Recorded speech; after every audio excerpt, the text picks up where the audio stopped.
बातमी आहे अबू आझमी यांच्या संदर्भातली।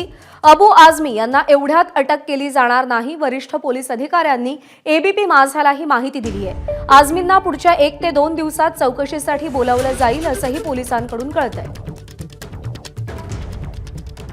औरंगजेबाची भलामण केल्याप्रकरणी अबू आझमी यांचं विधानसभेतून निलंबन करण्यात आलंय, पण इतक्यात त्यांना अटक करणार नाही असं कळतंय। गणेश ठाकूर आपल्याला अधिक अपडेट देतील। गणेश, आता पुढच्या कार्यवाहीचे टप्पे काय असतील, कशा प्रकारे कारवाई केली जाईल? हे बघा, स्वतः मुख्यमंत्र्यांनी या विषयाची चौकशी करून कारवाई करण्याचे आदेश दिलेले आहेत। मुंबई पोलीस तातडीनं कोणत्याही दबावाखाली अटकेची कारवाई करणार नाही, तर अबू आझमी यांना चौकशीसाठी लवकरच बोलवणार आहे।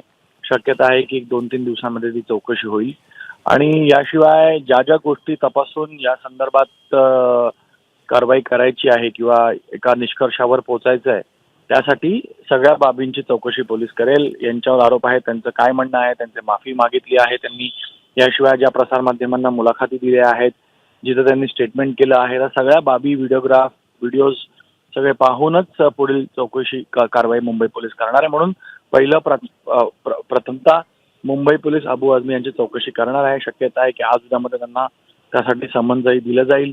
अबू आझमी या संदर्भात पोलिसांनी सहकार्य करतात का हे पाहणं महत्त्वाचं असेल।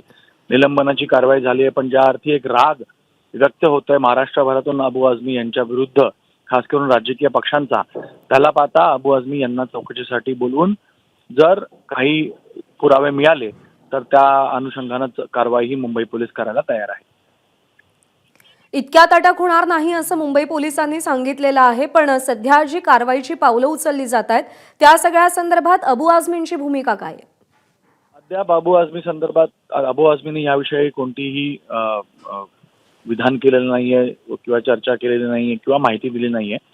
या संदर्भात अबू आझमी यांना चौकशीला सामोरं जावं लागेलच, कारण गुन्हा दाखल झालेला आहे आणि गुन्हा दाखल झाल्यानंतर ज्या वेळेला पोलिसांना ज्यांना आरोपी केलंय त्या व्यक्तीला तर चौकशीसाठी यावं लागतंच, म्हणून चौकशीसाठी यावं लागेल हे निश्चित आहे। या संदर्भात त्यांच्याकडनं कोणती प्रतिक्रिया आली नाही, पण सहकार्य करतील अशी अपेक्षा आहे, कारण ते लोकप्रतिनिधी आहेत आणि ज्या प्रकारचं वक्तव्य त्यांनी केलेलं आहे आणि ज्या प्रकारे ज्यांच्या संबंधित वक्तव्य केलेलं आहे, त्यामुळं एक राग व्यक्त झालेला आहे वेगळ्या समाज माध्यमांमध्ये, लोकांमध्ये।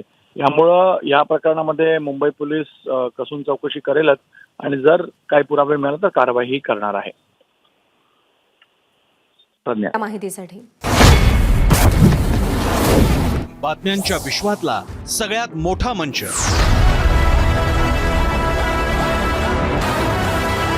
अचूक, थेट आणि निष्पक्ष